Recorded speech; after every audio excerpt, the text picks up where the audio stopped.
وكان بالمؤمنين رحيما.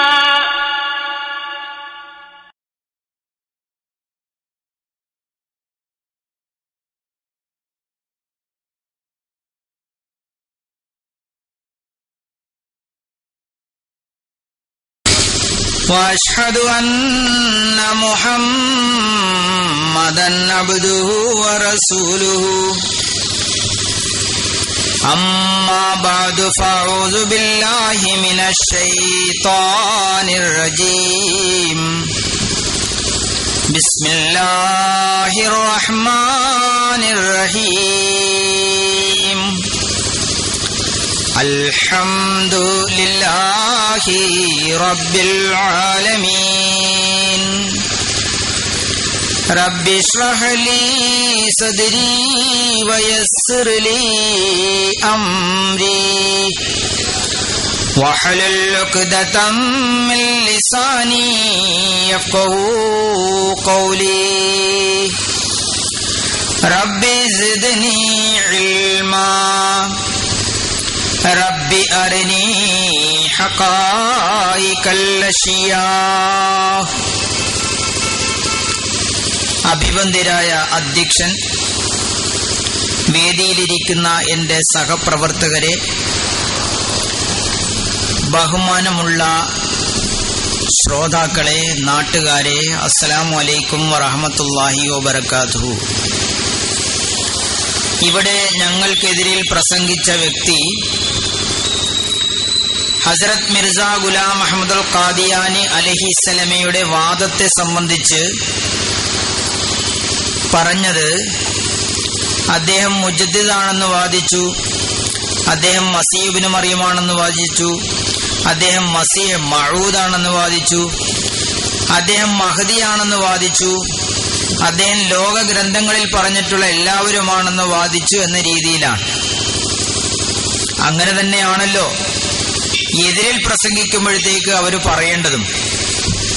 എന്നാൽ അഹ്മദിയ മുസ്ലിം ജമാഅത്തിന്റെ സ്ഥാപകരായ ഹസ്രത്ത് അഹമ്മദ് അലൈഹിസ്സലാം വ്യക്തമായും പ്രമാണങ്ങളുടെയും അള്ളാഹുവിൽ നിന്നുള്ള അറിയിപ്പിന്റെയും അടിസ്ഥാനത്തിലാണ് തന്റെ വാദം പ്രഖ്യാപിച്ചിട്ടുള്ളത്.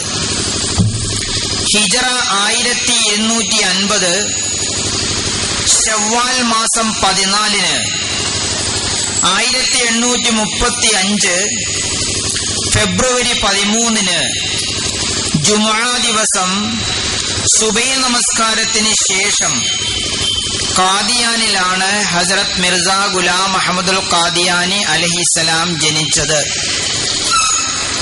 1882 മാർച്ച് 27 അള്ളാഹുവിൽ നിന്ന് താൻ നിയോഗിതനാണെന്നതിന് അദ്ദേഹത്തിന് ഇൽഹാമുണ്ടായി. 1885 മുജദ്ദിദാണെന്ന് അദ്ദേഹം വിളംബരം ചെയ്തു. 1889 അള്ളാഹുവിന്റെ കൽപ്പന പ്രകാരം ബൈഅത്ത് വാങ്ങാൻ തുടങ്ങി. 40 പേർ ലുധിയാനയിൽ വെച്ച് ബൈഅത്ത് ചെയ്തു.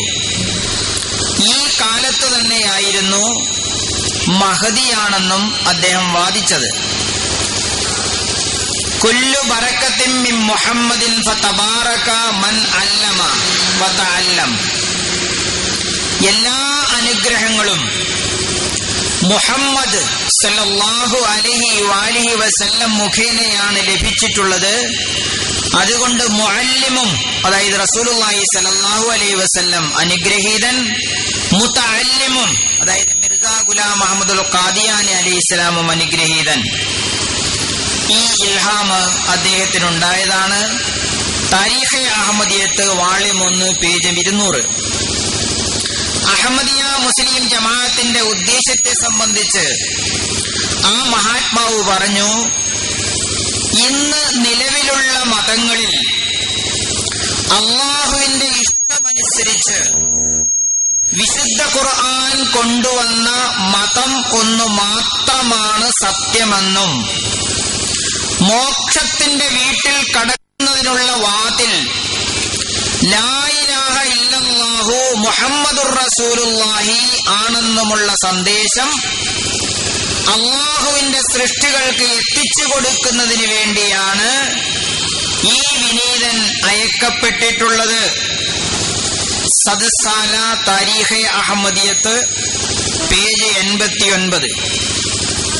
1890 അവസാനമാണ് ഹസ്രത്ത് ഈസ അലൈഹിസ്സലാം മരിച്ചുപോയിരിക്കുന്നുവെന്നും താൻ മസീഹിന്റെ സദർശനായി വന്നിരിക്കുന്നുവെന്നും ഹസ്രത്ത് അഹമ്മദ് അലൈഹിസ്സലാം വാദിച്ചത്.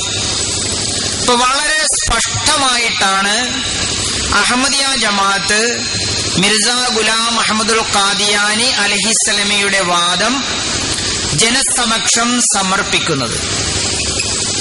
ഇനി ഇവിടെ പ്രസംഗിച്ച പ്രസംഗകൻ ആദ്യം മുതൽ അവസാനം വരെ ഹസ്രത്ത് മിർസാ ഗുലാം മുഹമ്മദുൽ ഖാദിയാനി അലൈഹിസ്സലാമയെ ഒരു നികൃഷ്ട ജീവിയായിട്ട്, നഊദു ബില്ലാഹ്, ഒരു മോശപ്പെട്ട വ്യക്തിയായിട്ട്, ഒന്നിനും കൊള്ളരുതാത്തവനായിട്ടാണ് തന്റെ പ്രസംഗത്തിൽ ഉടനീളം അവതരിപ്പിച്ചത്. അതങ്ങനെ തന്നെയാണ് വേണ്ടതും. കാരണം ഒരു ശത്രുവിൽ നിന്ന് അങ്ങനെയല്ലേ പ്രതീക്ഷിക്കാൻ പറ്റൂ. പക്ഷെ ഞാൻ അദ്ദേഹത്തോട് ചോദിക്കുന്നത്, മിർസാ ഗുലാം മുഹമ്മദുൽ ഖാദിയാനി അലൈഹിസ്സലാം 1908 വഫാത്തായത്. ഇപ്പോൾ നമ്മളുള്ളത് 2012 ഫെബ്രുവരി മാസത്തിലാണ്. ഈ 104 വർഷങ്ങൾക്ക് മുമ്പേ മിർസാ ഗുലാം മുഹമ്മദുൽ ഖാദിയാനി അലൈഹിസ്സലാം വഫാത്തായി 104 വർഷമായി. ഈ 104 വർഷത്തിന് മുമ്പേ എന്ന് പറഞ്ഞാൽ 1908 മുമ്പേ അക്കാലത്ത് ജീവിച്ചിരുന്ന ആരെങ്കിലും ഇദ്ദേഹം ഇവിടെ ആരോപിച്ചതുപോലുള്ള, ഇദ്ദേഹം ഇവിടെ ആക്ഷേപിച്ചതുപോലുള്ള ഏതെങ്കിലും ആക്ഷേപം ഉന്നയിച്ചിട്ടുള്ളതായിട്ട് തെളിയിക്കാൻ സാധിക്കുമോ? ഏതെങ്കിലും ഒരു പണ്ഡിതൻ പറഞ്ഞതായിട്ട് ഒരു ഉദ്ധരണി അദ്ദേഹത്തിന് കേൾപ്പിക്കാൻ കഴിയുമോ? കഴിയില്ല എന്നാണ് ഞാൻ പറയുന്നത്. എന്നാൽ മിർസാ ഗുലാം മുഹമ്മദുൽ ഖാദിയാനി അലൈഹിസ്സലാമിന്റെ സമകാലികരായിട്ടുള്ള ആളുകൾ ആ മഹാത്മാവിനെ കുറിച്ച് എന്താണ് പറഞ്ഞത്? രണ്ട് മൂന്ന് ഉദ്ധരണികൾ ഞാൻ കേൾപ്പിക്കാൻ ആഗ്രഹിക്കുകയാണ്. ഒന്നാമത് മൗലാന അബുൽ കലാം ആസാദ് പറഞ്ഞതാണ്. ആരാണ് അബുൽ കലാം ആസാദ്?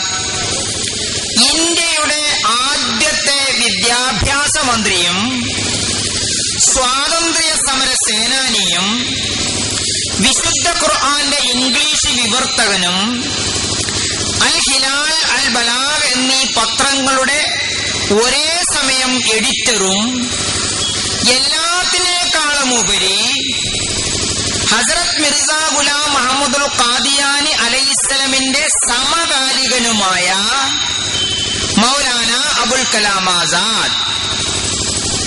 ഹസ്രത്ത് മിർസ ഗുലാം മുഹമ്മദുൽ ഖാദിയാനി അലൈഹിസ്സലാം വഫാത്തായപ്പോൾ തന്റെ വക്കീൽ പത്രത്തിൽ 1908 ജൂൺ ലക്കത്തിൽ എഴുതി. മൗലാന അബുൽ കലാം ആസാദ് വഫാത്താകുന്നത് 1958 ഇന്ത്യയുടെ വിദ്യാഭ്യാസ മന്ത്രിയായിരുന്നു, സ്വാതന്ത്ര്യ സമര സേനാനിയായിരുന്നു. സ്വാതന്ത്ര്യ സമര സേനാനിയായ മൗലാന അബുൽ കലാം ആസാദ് അത് സൂചിപ്പിക്കുമായിരുന്നു. എന്നല്ല, അദ്ദേഹത്തെ കുറിച്ച് ഒരു നല്ല അഭിപ്രായം മൗലാന അബുൽ കലാം ആസാദ് പറയുമായിരുന്നില്ല. എന്നാൽ വക്കീൽ പത്രത്തിൽ അന്ന് അദ്ദേഹം അതിന്റെ എഡിറ്ററുമാണ് മൗലാന അബുൽ കലാം ആസാദ് എഴുതി, മിർസ ഗുലാം അഹമ്മദ് സാഹിബ് ഖാദിയാനിയുടെ വേർപാട് പാഠം പഠിക്കാതിരിക്കത്തക്ക ഒന്നല്ല. മതലോകത്തും ബുദ്ധിലോകത്തും പരിവർത്തനമുണ്ടാക്കുന്ന അത്തരം ആളുകൾ എല്ലായ്പ്പോഴും ലോകത്ത് വരാറില്ല. മിർസ സാഹിബിന്റെ ഈ ഔന്നത്യം, അത് നിമിത്തം അദ്ദേഹത്തിന്റെ ചില വിശ്വാസങ്ങളെ പറ്റി ഭിന്നാഭിപ്രായമുണ്ടായിരുന്നിട്ടുകൂടിയും അദ്ദേഹം വാഗ്ദത്ത മസിയാണെന്ന് മൗലാന അബുൽ കലാം ആസാദ് അംഗീകരിക്കുന്നില്ല. അതാ പറഞ്ഞത്, ഭിന്നാഭിപ്രായമുണ്ടായിരുന്നിട്ടുകൂടിയും അദ്ദേഹത്തിന്റെ വിയോഗത്തിൽ ഒരു മഹാവ്യക്തിയാണ് തങ്ങളിൽ നിന്ന് വേർപെട്ടുപോയതെന്നും അതോടൊപ്പം ഇസ്ലാമിന്റെ ശത്രുക്കൾക്കെതിരായി ഇസ്ലാമിന് വേണ്ടി നടത്തിയിരുന്നതും അദ്ദേഹത്തിന്റെ വ്യക്തിത്വവുമായി ബന്ധപ്പെട്ടതുമായ ആ മഹത്തായ പ്രതിരോധത്തിന്റെ അവസാനമെത്തിയിരിക്കുന്നു എന്നും മുസ്ലിങ്ങൾക്ക്, അതെ, അഭിജ്ഞരും ചിന്താശീലരുമായ മുസ്ലിങ്ങൾക്ക് മനസ്സിലായിട്ടുണ്ട്. ചിന്താശീലരല്ലാത്തവർക്കത് മനസ്സിലായിട്ടില്ല എന്നാണ് അബുൽ കലാം ആസാദ് പറയുന്നത്. ഇസ്ലാമിന്റെ ശത്രുക്കൾക്കെതിരായി വിജേതാവായ ഒരു പടനായകന്റെ കർത്തവ്യം നിറവേറ്റിയെന്ന അദ്ദേഹത്തിന്റെ വിശേഷത, മേൽപ്പറഞ്ഞ അഭിപ്രായം തുറന്നു പറയാൻ ഞങ്ങളെ നിർബന്ധിക്കുന്നു. മിർസ സാഹിബിന്റെ ഭാഗത്തു നിന്ന് ക്രിസ്ത്യാനികൾക്കും ആര്യ സമാജികൾക്കും എതിരായി ആവിഷ്കരിക്കപ്പെട്ടിട്ടുള്ള സാഹിത്യങ്ങൾ പൊതുജന സമ്മതത്തിന്റെ ബിരുദം നേടിക്കഴിഞ്ഞവയാണ്. അദ്ദേഹം തന്റെ കടമ പൂർത്തിയാക്കിയ ഈ അവസരത്തിൽ ആ സാഹിത്യത്തിന്റെ മേന്മയും മഹിമയും ഹൃദയപൂർവം നാം സമ്മതിക്കേണ്ടിയിരിക്കുന്നു. ഇവിടെ എതിരാളി പ്രസംഗിച്ചത് അദ്ദേഹത്തിന്റെ ഗ്രന്ഥങ്ങളിൽ വൈരുദ്ധ്യങ്ങളുണ്ട്, വൈരുദ്ധ്യങ്ങളുടെ കലവറയാണെന്നാണ്. അത് ഉറുദു നല്ലവണ്ണം അറിയുന്ന മിർസ സാഹിബിന്റെ ഗ്രന്ഥങ്ങൾ വായിച്ചിട്ടുള്ള മൗലാന അബുൽ കലാം ആസാദിനെ കാണാൻ കഴിഞ്ഞില്ലത്രേ. വീണ്ടും പറയുന്നു, ക്രിസ്തുവിന്റെ നേർക്കുള്ള അദ്ദേഹത്തിന്റെ പ്രത്യാക്രമണം ആ മതത്തിന് ഭരണത്തിന്റെ തണലിലായിരുന്നത് കൊണ്ട് സിദ്ധിച്ച സ്വാധീന ശക്തിയെ മാത്രമല്ല, ക്രിസ്തുമതത്തിന്റെ ജീവനെ തന്നെയും തകർത്തു കളഞ്ഞിരിക്കുന്നു. ദജ്ജാലിനെ നശിപ്പിക്കുമെന്ന് റസൂലുള്ളാഹി സ്വല്ലല്ലാഹു അലൈഹി വസല്ലം പറഞ്ഞു, വാഗ്ദത്ത മസീഹ് വന്നാൽ. മൗലാന അബുൽ കലാം ആസാദ് പറയുന്നു, ക്രിസ്തുമതത്തിന്റെ ജീവനെ തന്നെയും തകർത്തു കളഞ്ഞിരിക്കുന്നു. ചുരുക്കം പറഞ്ഞാൽ, മിർസ സാഹിബിന്റെ ഈ സേവനം ഭാവി തലമുറകളെ ഭാരിച്ച ഉപകാരത്തിന് അധീനരാക്കിയിരിക്കുന്നു. അദ്ദേഹം പേന കൊണ്ട് സമരം ചെയ്യുന്നവരുടെ മുൻനിരയിൽ നിന്നുകൊണ്ട് ഇസ്ലാമിന് വേണ്ടിയുള്ള പ്രതിരോധ കർത്തവ്യം നിർവഹിച്ചു. ഇവിടെ പറഞ്ഞത് ഇസ്ലാമിന് വാരവെച്ചു എന്നാണ്. മൗലാന അബുൽ കലാം ആസാദ് മിർസ സാഹിബിന്റെ ജീവിതം കണ്ടിട്ട് പറയുകയാണ്, എന്താണ് പറഞ്ഞത്? ഇസ്ലാമിന് വേണ്ടിയുള്ള പ്രതിരോധ കർത്തവ്യം നിർവഹിച്ചു.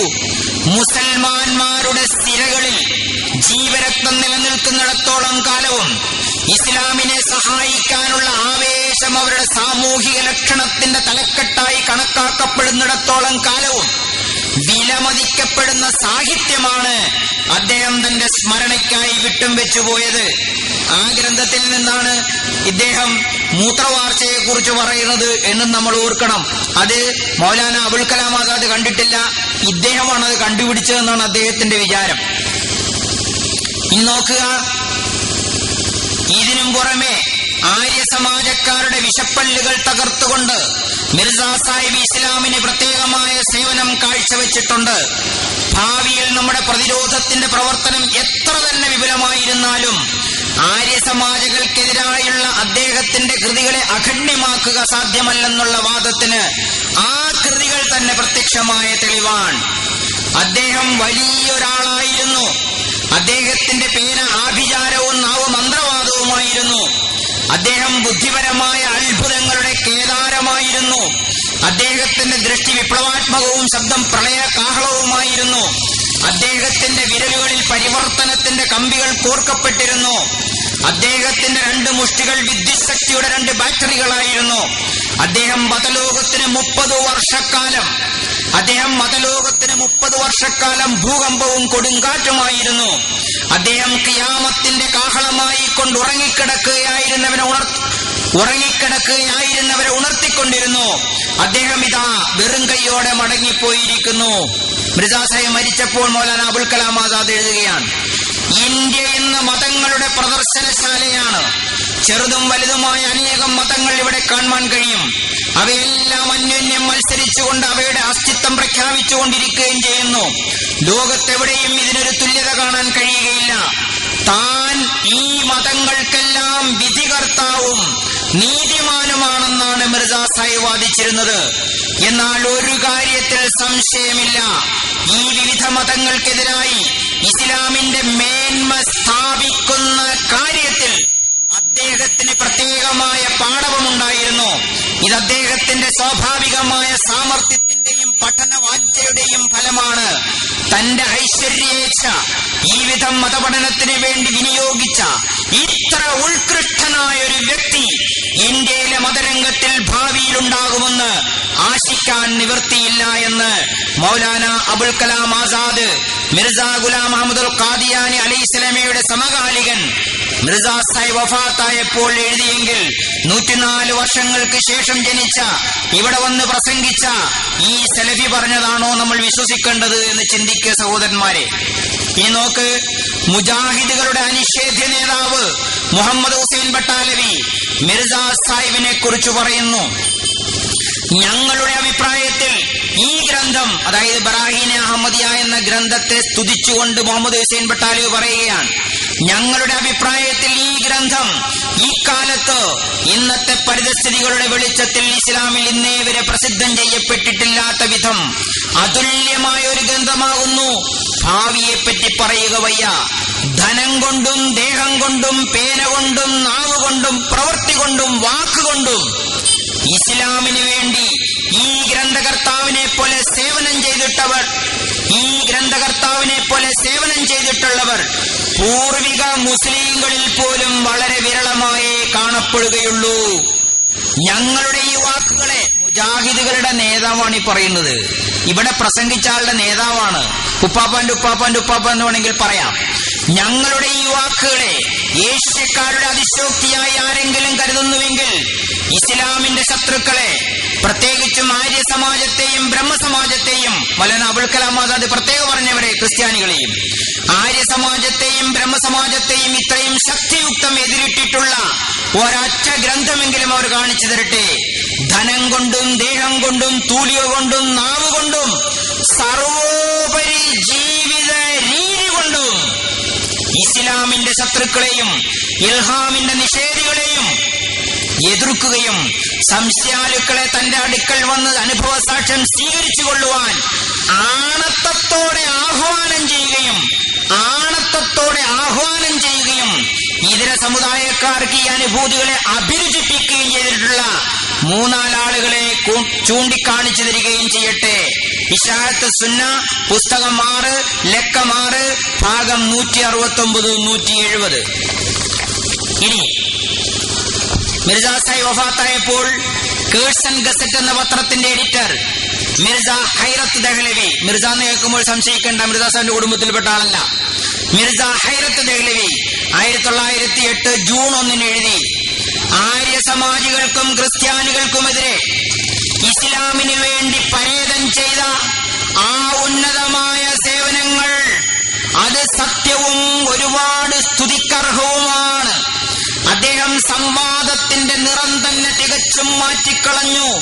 പുതിയ സാഹിത്യങ്ങളുടെ അടിത്തറ ഇന്ത്യയിൽ സ്ഥാപിച്ചു. ഒരു മുസൽമാൻ എന്ന നിലയിൽ മാത്രമല്ല, പ്രത്യുത ഒരു ഗവേഷകൻ എന്ന നിലയിലും, വലിയവരിൽ വലിയവനായ ആര്യ സമാജക്കാരനോ വലിയവരിൽ വലിയവനായ പാതിരിക്കോ അദ്ദേഹത്തിനെതിരെ വായ തുറക്കാൻ ധൈര്യമുണ്ടായിരുന്നില്ലെന്ന കാര്യം നാം അംഗീകരിക്കുന്നു. അദ്ദേഹം അതുല്യമായ ഗ്രന്ഥങ്ങൾ ആര്യ സമാജക്കാരെയും ക്രിസ്തീയ പാതിരിമാരെയും ഖണ്ഡിച്ചുകൊണ്ടെഴുതിയിട്ടുണ്ട്. വായടപ്പൻ മറുപടിയാണ് ദന്താനെ ശുക്കുൻ ഇസ്ലാമിന്റെ വിരോധികൾക്ക് നൽകിയത്.